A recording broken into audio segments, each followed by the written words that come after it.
This channel is for educational purposes only. Please do your own due diligence before making any investment decisions.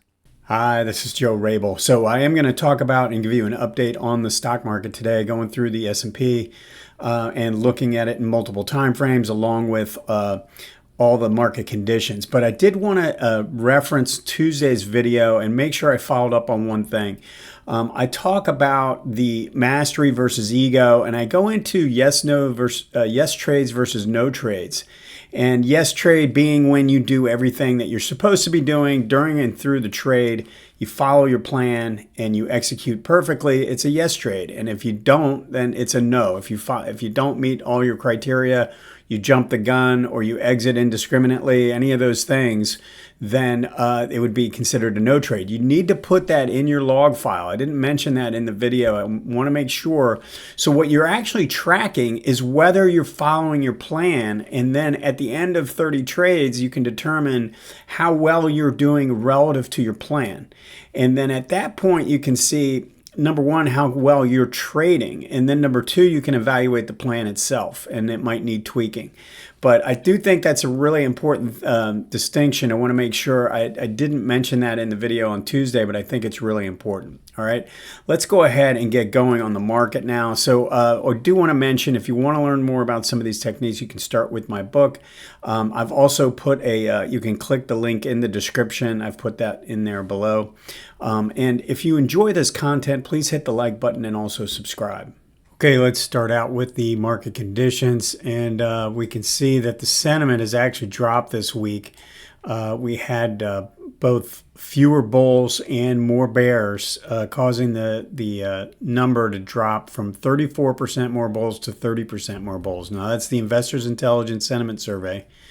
And I think it's still considered negative. We're up in this range.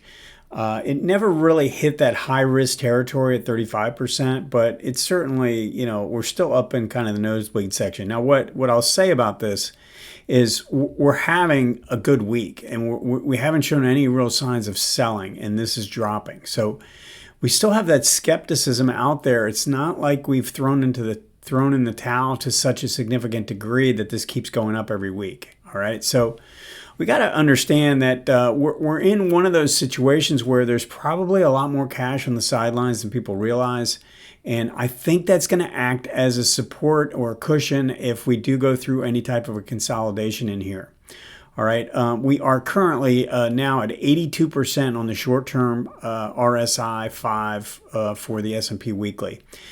Clearly negative. We're getting up into this range where we get pretty extended. You can see the periods where we've hit the 90 mark.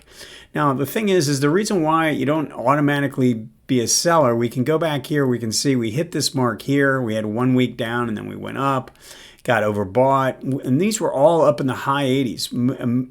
A peak up there, another peak there, and then finally we got a little mini divergence and caused a pullback. So don't automatically assume the moment this gets up into the 80s that this is going to turn down. It doesn't work like that.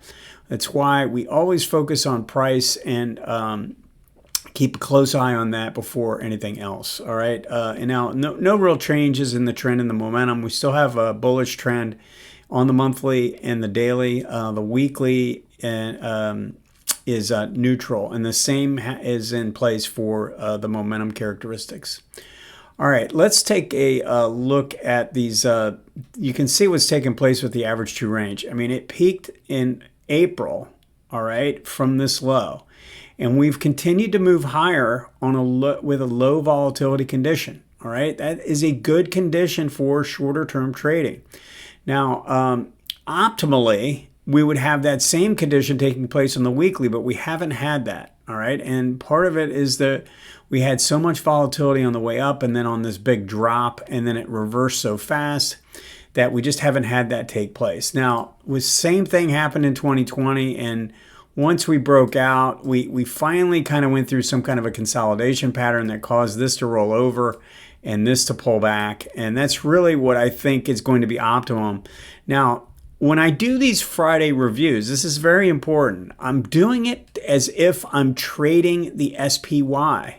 All right, but that doesn't mean that that's actually the smart thing to do right now. Like, if you're sitting back and waiting for this to set up, you're probably missing the boat. I mean, there's a lot of stocks. I'm going to show you in a minute how there are a decent amount of stocks. There's some rotation taking place, but there have been a lot of good patterns that have clicked in and pulled back and set up and then have triggered. All right, so I think you're better served, and I've been saying this for quite a long time now to my subscribers, is that you're better served really focusing in on individual stocks and not being too hyper focused on the indices themselves. All right, we're in one of these stages where it's a drift, and the reason why this is taking place, I'm going to explain, is what's happening is that we've got this baton. We're handing the baton, and what that means is we've got technology leads the way for a move up to here, and then it hands the baton off to, say, industrials or whatever. There's rotation taking place, internal rotation taking place. And what happens is, while one group is rotating up, the group that was leading, like technology, is actually consolidating and pulling back. We're seeing that in some of these leading tech stocks. They're pausing. They're not rolling down. They're not breaking down. They're pausing and pulling back and probably setting themselves up again to go up when the other areas get too overdone and they need to pull back, and then the money will roll back into this. So it's this internal rotation that's taking place.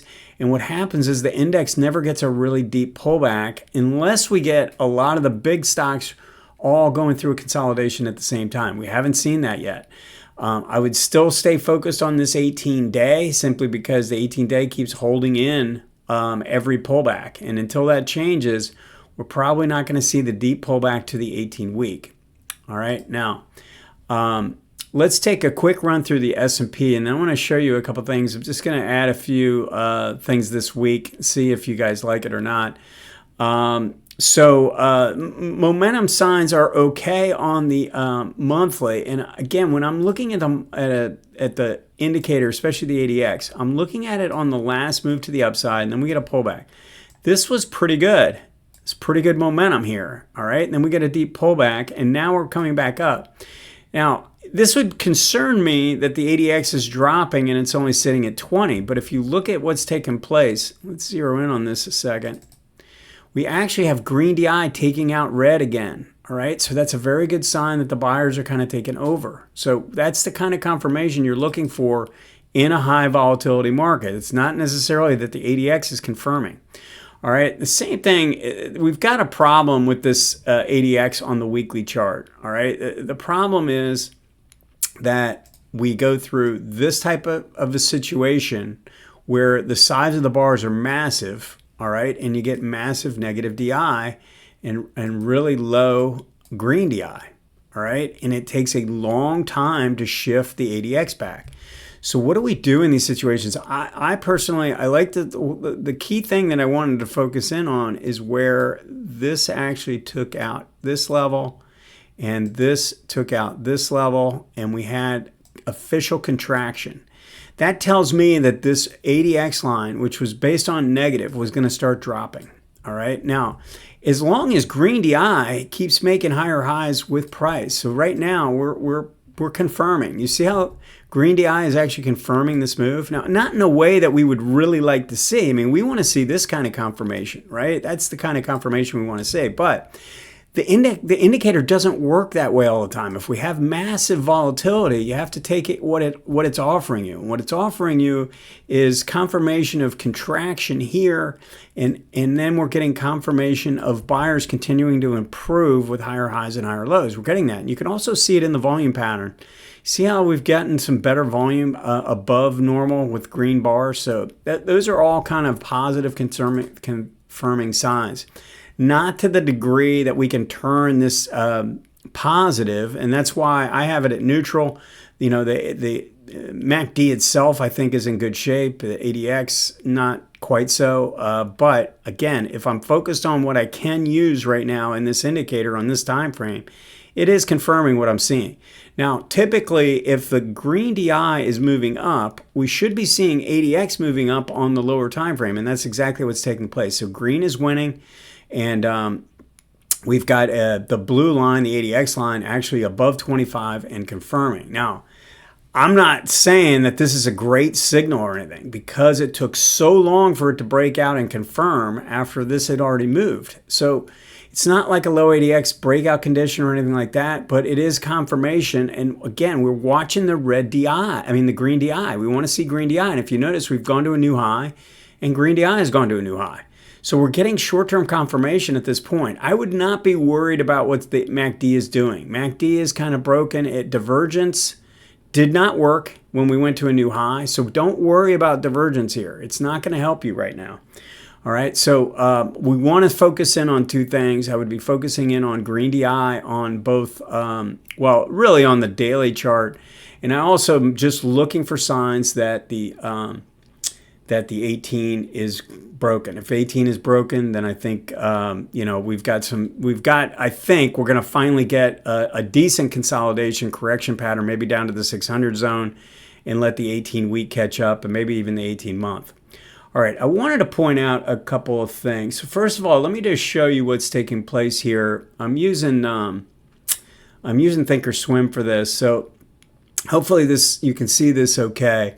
I've got the major sectors, all right, and I'm going back the last 5. This is basically for the week, all right? This is what's happened for the week. And if you notice, we've got the real estate ETF is the number 1 performer this week. XLU, the utilities, is number 2. XLV, the healthcare, is number 3. All right, the bottom of the rack is XLK.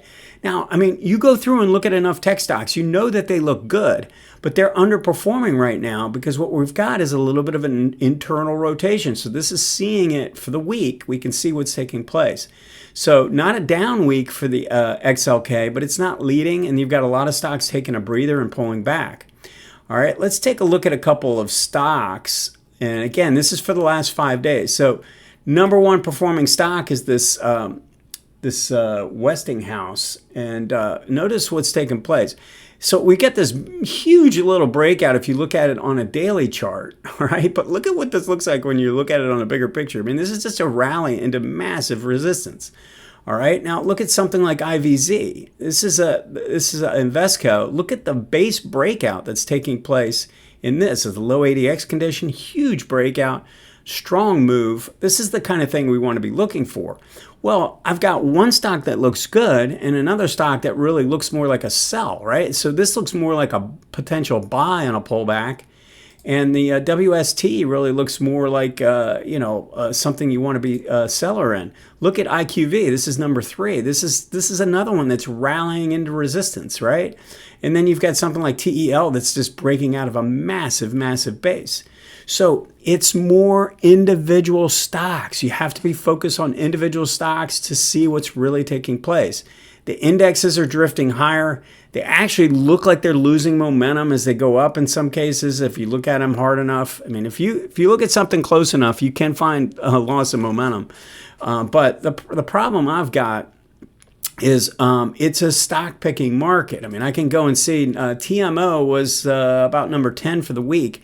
Another one that's had a really big week, big up move on earnings, another healthcare stock. Look at all this resistance that it has.